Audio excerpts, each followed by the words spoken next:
So we begin by putting ourselves in the presence of God, so we're making ourselves aware of the presence of God. And let us just linger on that prayer for a moment. Desire. What do we desire? How are we seeking? Are we finding? Are we loving? Remember, the purpose of our retreat is to fall more deeply in love with God through Christ. Amen. Amen. So with day one's exercises, would love to hear what you thought. The main part of it is how we feel during the exercises, like what we're moved by. Were we experiencing peace, agitation, excitement, boredom, confusion?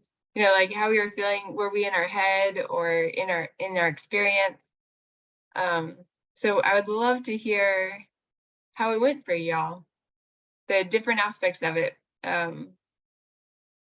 Watching the video and then also the background readings, and then especially the contemplative prayer with Lazarus. Before we jump into the contemplative stuff, I would like to hear what y'all thought about just the cognitive stuff with the background readings. Matt, what did you think of the video? Was that helpful? I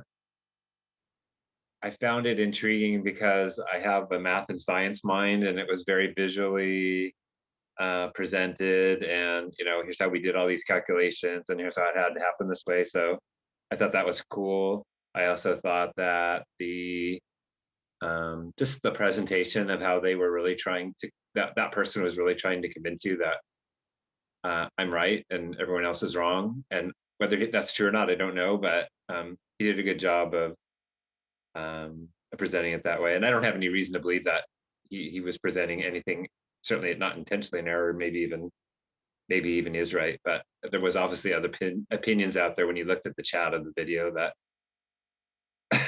they had other opinions. But no, I liked it a lot. I didn't do the whole thing, and I definitely played it fast. It seemed like towards the end it got a little bit, I don't know if repetitive is the right way, but just I got the idea. So yeah, cool. Thanks.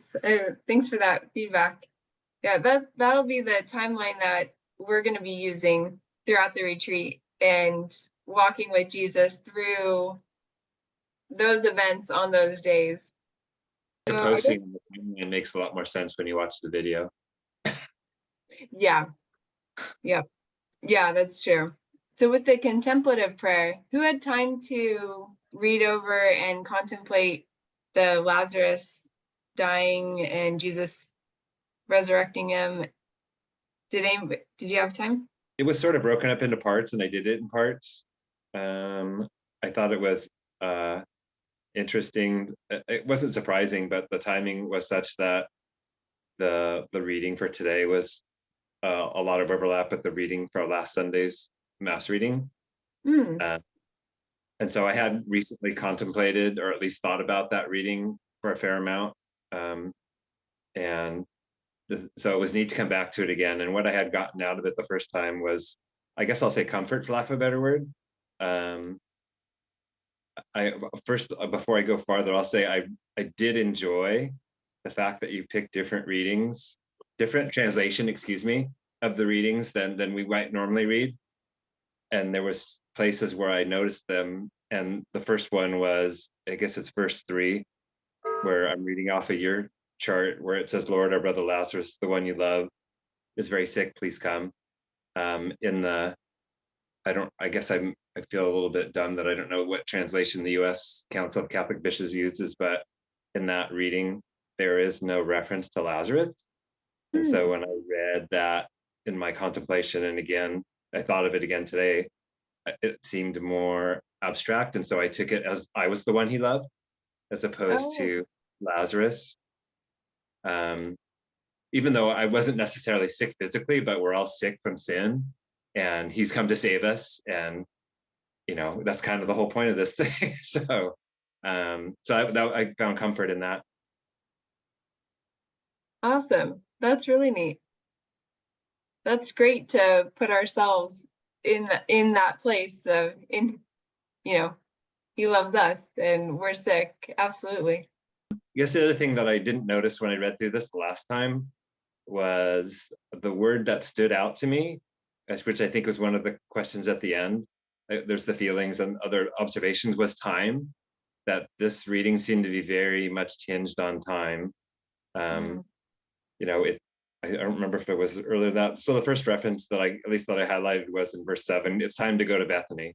So now's the time. And I think maybe you said it earlier, or maybe I was watching one of your videos that was referenced how Jesus knew when the right time would be. Before then he kept saying, my time is not here, my time is not here, and now is the time. And then later on, he talks about, walking through 12 hours a day and night. And then later on, he talks again about Lazarus, our friend, has just fallen asleep. It's time that I go. It just seems like time keeps coming back in there. And one thing I was reflecting on was that Jesus came from eternal into our time. He bound himself by our time. And when we go with him, then this whole time thing will go away too. I don't know. Yeah, that's awesome. That's great. That hadn't stuck out to me before with this passage. I'm glad you brought that up. My whole overall view of, so the first part was comfort. The second part was definitely sorrow. And I really keyed in on Jesus crying. This streamed down Jesus' face. I really liked that. Again, it was a little bit different translation. Usually it's very short, Jesus wept, and Jesus wept. And here it's very visual that, he's what's that, sloppy faced or whatever. Right. It's more than a single tear. Yeah. And I kind of, in my life, I struggle with feeling that way. Oftentimes I hear about people, oh yeah, there's a big earthquake on the other side of the world and all these people are dead. I'm like, okay, yeah, I got to go to work now or whatever. A lot of times it just doesn't, but things like that don't grab me, where this time today, it really did grab me more. That was definitely most of what I got out of that. Oh, I also thought it was interesting, the rolling away of the stone. They talked about how there will be a stench. I listened to a few podcasts last week that talked about the smell that there would be. And so they roll back the stone, and Jesus hasn't talked yet. But at that point, you kind of have to believe that these people are about to hold their nose and like, wait a minute, I don't smell anything. And then he prays his prayer, and Lazarus comes out, and they say, okay, now take off the clothes. And I'm just looking at all these people going, who doesn't want to go anywhere near this guy, because they don't know what's going on. And yet I would guess his sisters were like running towards him to be the ones that would remove the grave cloth so that he could be freed of those. That's awesome. That's a great visual. I wonder, what was that? I was just going to say, I'm going to let somebody else talk about the last part, because it has to be a group thing. Oh, well, I'm sure I'm guessing probably different people got different things out of all of it. So it'd be great to hear. Yeah. That too. I don't have much to share, but I just felt a lot of frustration and confusion reading about the Caiaphas. He's prophesying while at the same time plotting to kill Jesus. That doesn't make sense to me. That he's plotting to do something evil, but God is giving him a prophecy in order to accomplish it. I don't know what to make of that. I would say I agreed with Kevin. Go ahead. I agreed with Kevin, what he just said. Yeah, it looks like Father Barbara is trying to talk, but is muted. I think that point of confusion is very central to the whole incident, that they were all confused. First of all, he was saying he's very unwell, but we won't go down. So people said, oh, well, that's grand, he must be getting better. But when they saw he wasn't getting better, and that news came that he had died, they were more confused. Why didn't he come down earlier? And we often feel like that in our own lives, that there are things are happening and we don't know why they're happening, and they don't seem to be happening for any good reason. I've got my nephew at the moment, his wife is dying, and he's utterly confused. He's there with his wife, she's dying, the children are away at the moment, they're called back, and he's absolutely at a loss of sorrow, grief, and misunderstanding.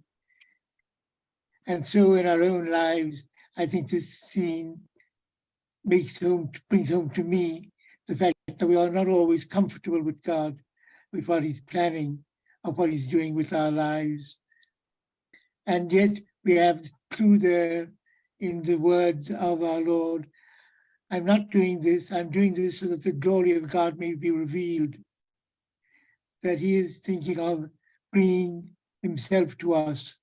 And in that, insofar we are brought to God, then we come to an understanding of God and his plan, which banishes the confusion. And it doesn't happen immediately. We are struggling most of the time, but the time of revelation comes as it came in this parable or story. And the story brings out very much our relationship with God, as I see it anyway, that I am always consoled by it, not in the parts, but in the actual conclusion that God is in fact looking after us. What struck me was how Martha and Mary reached out or reacted to Jesus coming. And I related it to a previous story about Mary and Martha when Jesus went to visit them and Martha was busy cooking and came out to Jesus and say, why don't you tell Mary to come and help me? I'm like, trying to do all this work in the kitchen. And here it's the same Martha, in that story, you would think, okay, Martha is all busy work, all, focusing on the worldly things, whereas Mary is like more spiritual.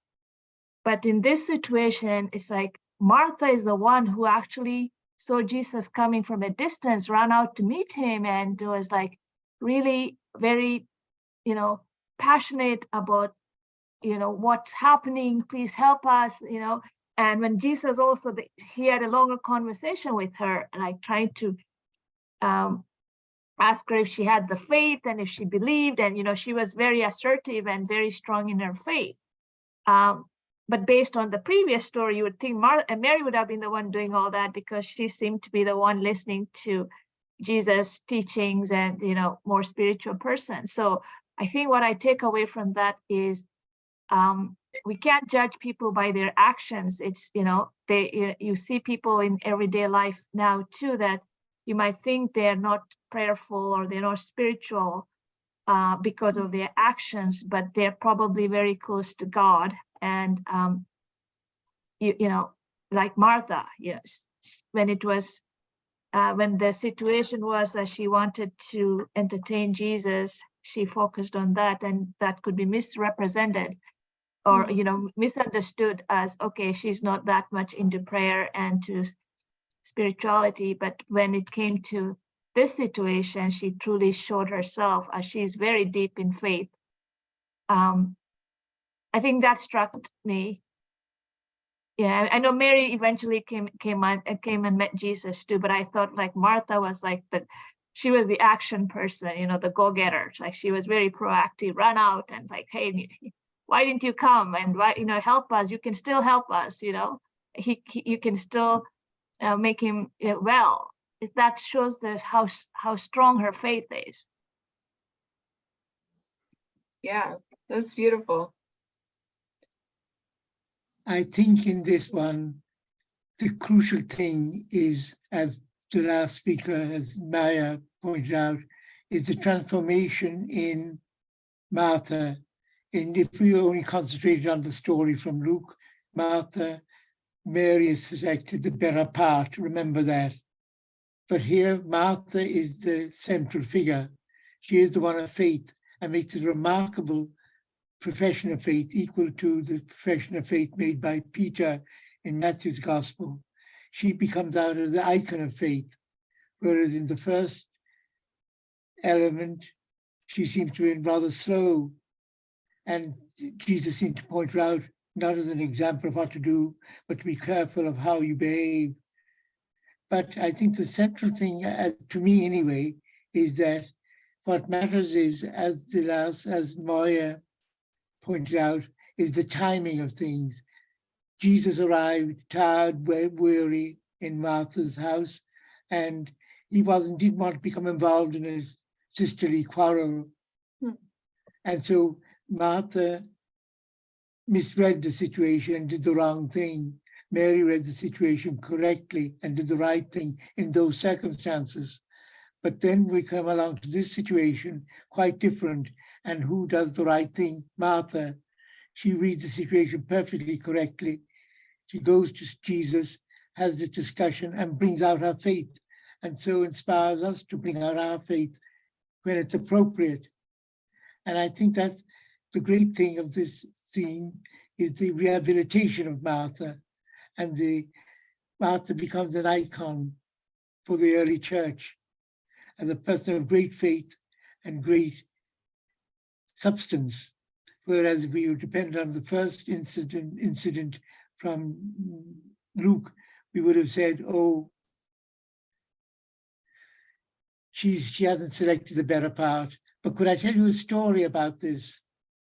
I gave a morning retreat to the ladies of Santa Barbara, the ladies who supply a great deal of help for the Sisters of Charity there. And they went berserk at the first thing from Luke. So that's typical of a man's view of things, typical. We do all the work and we don't get any thanks for it. We go and prepare the meal, but no one says we should have spent the morning just sitting around here doing nothing about that. That's just typical. So I thought I would help things and try to bring in a balanced view, but I failed miserably. They went for me then. So I thought I was fortunate to get away with my life. But it was a misreading all around on my part too of the situation. And that Maya emphasized very strongly, that's the timing, what is required at the time. Sometimes we're called to be active, sometimes we're called to be passive, but we must look at the context.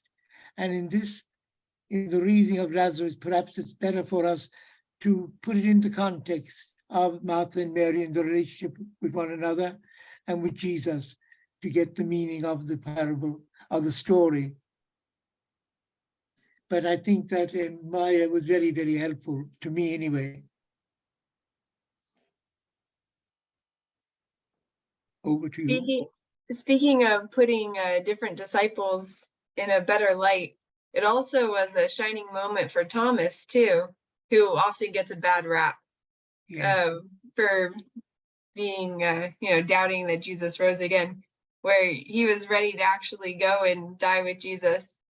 So I was picturing with part of this scene that the disciples were genuinely scared to go back to Bethany, and they really thought they would die, and they were hesitant to go. And Thomas was like, all right, let's go die with them.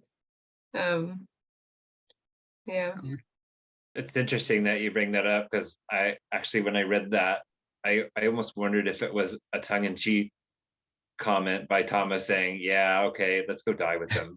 Not that he was super excited, but that he was fearing the inevitable, but he was willing. But either way, I think it could be taken. But yeah.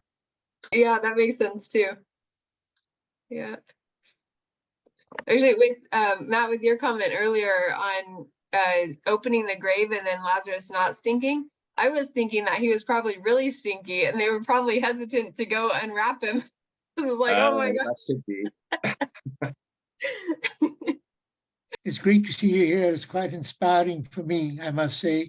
I know all of you from one or other circumstances, but it's great to see you all in these together, sharing our faith, and a deep faith it is. And as I say, it props up my faith, and that's important to me. Well, the one question, if I may ask, Robin, I was looking at the timeline, the grid, and if I understand this, is Passover 7 days? The 7? So the Feast of Unleavened Bread is 7 days. Okay, so Passover is just one day, and that's the starting of the Feast of Unleavened Bread? Is Yeah. that correct? Mhm. Okay. All right, I was just looking here at that. And then, now I thought the unleavened bread is basically any type of food product that does have yeast in it, correct? Yes. Okay. All right. And you'd mentioned yesterday that there was a ritual in Israel where the men would take all the unleavened bread out of their homes into the town square and burn it. All the leavened bread. Yeah. All- So right before the feast on the Wednesday, or in this case it's Wednesday, every year it's a different day. But on the day of preparation for the Feast of Unleavened Bread, they would take all the leavened bread out of their house. And so the last little bit ceremonially they would burn. I see. Okay. So then that runs, so Passover was Wednesday? Yeah, Um, so this year it's Wednesday, and the year that Jesus died, it was Wednesday. Okay. All right. All right. Well, like I said, I didn't get a chance to watch the YouTube video. I do enjoy the music though that you include on the front end, and I guess we're gonna get Father some headphones, huh? Just kidding, Father. But I thought it was very, very uplifting. Oh, good, thank you. You're welcome. I had one other comment. This about Jesus. You know, like his disciples were around him when they initially heard, I mean, before he got to Bethany, like he heard the news that Lazarus was sick and he kept postponing, you know, he was doing it to them, to the observers around him. It looked like, oh, he doesn't really care. He's continuing to do his work. And then he comes to Bethany, and then there's this discussion going on, why didn't he come earlier? You know, Lazarus is already dead. He has done other miracles. He could have healed him before he died. But then a little while later, Jesus cries. So, you know, everyone around him, they see the human side of him. I mean, he's divine. He was, you know, so everyone that was looking at him like, you really don't love Lazarus, or you know, and there he cried just to show how much he loved. I mean, you know, that was like, I feel that was the human, you know, the human Jesus showing his emotion just like us. And I think if I was there, I would be touched by that. I'm like, okay, you know, sorry, I thought you didn't care, but you truly care that you're really sad. Yeah. Yeah, that's good. I paused on that part too, and I was trying to put myself in his shoes and figure out why he was crying. Like, was he crying for Lazarus? Was he crying because Mary was sad? Or like all the mourners were sad? Yeah. But yeah, it's great seeing his humanity and his compassion in that way. I don't know if I should say this or not, but I'll say it, that scripture scholars say that that was a sigh of exasperation, that he was so annoyed with the people who were mixed up and who were doubtful about him, that it was a sign of his exasperation. Now, that isn't universally accepted, but it is a strong theme in scholarship on this matter. But I am rather throwing a damper on the very fine contributions that have been made, and I was slow to do it. But nonetheless, the truth will make us free. If that's the truth, well, there's something in it. And it's every good reason, I think, to be exasperated with us most of the time. And this he was doing a miracle so that the Lord be praised, so that his glory would be shown. And what do people do? They ramble around, arguing with one another, doubting what he's saying. And this was a note of exasperation with them. Now, needless to say that in popular preaching, that was an inconvenient point, and it hasn't never been made much of in ordinary preaching. But it's good to have people of your level of commitment to be aware of the conflict that's going on another level altogether. So as I say, I'm not too sure whether I should have said that or should not have said it. I see Matt here looking at me very doubtfully. I'm not doubtful. But I know I'm you aren't doubtful. doubtful, no. Not at all. In fact, again, your interventions have been absolutely inspiring. They've been marvelous. As I say to people, I think I get much more out of these retreats than they do. Because just participating in a discussion like this, and it's not just a discussion, it's really touching on faith, is remarkably wholesome, remarkably strengthening for me. So, as I say, I'm getting an awful lot out of this, probably more than you are. Probably not. You seem to be getting so much out of this discussion, Matt. That's hard to imagine anyone getting more out of it. And more people are getting an enormous amount out of discussion thanks to you and all those who are participating. It is remarkably fruitful what interchange on faith does. And how seldom it's really done at any deep level. And to get an opportunity like this is precious. Thank you very much. Thank you, Father. Something I wanted to add real quick was when I was reflecting on the chief priest conspiring to kill Jesus, after all that happened, I found myself asking God to give me the grace to follow him, even when it causes others to want to kill me. Like it's pretty remarkable that, yeah, I mean, I think he knew that going there, they were already wanting to kill him and that this would just stir it up more. And there was a reason why he was waiting outside the village, like, and rather than coming to the home. And I also imagined him being kind of stressed when he saw all the people coming with Mary. It's like, oh, I was kind of wanting to be a little inconspicuous. But That's a really good point. I hadn't thought about that, but that makes a lot of sense. yeah.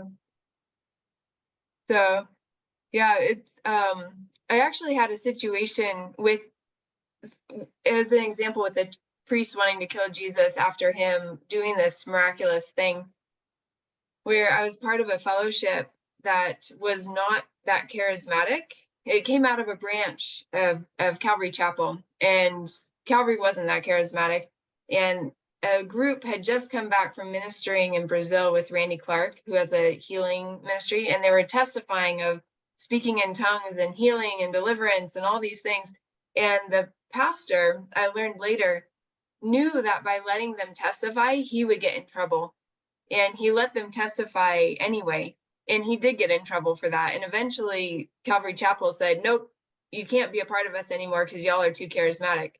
But when I was reading that about the priest wanting to kill Jesus after he rose Lazarus from the dead, it reminded me of that, of just allowing, either doing things ourselves that are in line with who God is and miracles and all that, or even allowing people to testify when there are consequences for us. I actually know of, there's a man who started the last Reformation, Torben, and currently the US government has him in jail. And he has a huge ministry that was doing lots of healing and deliverance, a lot of people getting saved. It's the closest to Acts that I've seen. And the government put him in jail. He's been in jail for about a year now with like ridiculous charges. So anyway, it just, yeah, that's what it made me think of reading that passage. The American government? The American government, yeah. So he's actually Danish, and Denmark kicked him out because they didn't like the conversions that he was, bringing people to Jesus that was happening in Denmark. So he was seeking asylum in America, and the American government put him in jail. Wow. Yeah. Did he commit crimes on U.S. soil? No, he didn't commit any crimes. So he had a ministry in Mexico, and the school that he was doing was in California. And so he was taking teams of people from Mexico to California for their ministry stuff. And the government, when they arrested him, was accusing him of smuggling weapons, but no weapons were found on him. No weapons were found anywhere. Like, it was just an excuse to put him in jail. But he was bringing illegals over the border? No, he was bringing American students in his ministry program over to Mexico to minister. Oh, geez. Yeah, And they accused him of weapon charges, but no weapons were found. right. Oh, that's sad. Yeah, it's super sad. Anyway, so it's hitting home of like, this is maybe not so far off, Mhm. but yeah. So before we jump into day 2, Nancy or Kathy, did you want to share? I didn't have the material, so it's hard for me to make a comment other than I'm finding it interesting listening to all of you. Great. Yeah, I forgot that you didn't have it. Sorry. You'll have it for tomorrow. I was disappointed and a bit frustrated because I have been having a long spell of dryness in my prayer, and this was no exception. And so I wasn't able to really get into the experiential part of it and the emotional part of it. And I'm hoping that will change a bit. I had a different a different take on instead of Jesus being I forget how the point was made, but I saw him more in control and knowing what he was doing, and very deliberately doing what he was doing because he knew it was going to be for the glory of God. And that's why he waited. And then when he did see them, Mary and all the people crying,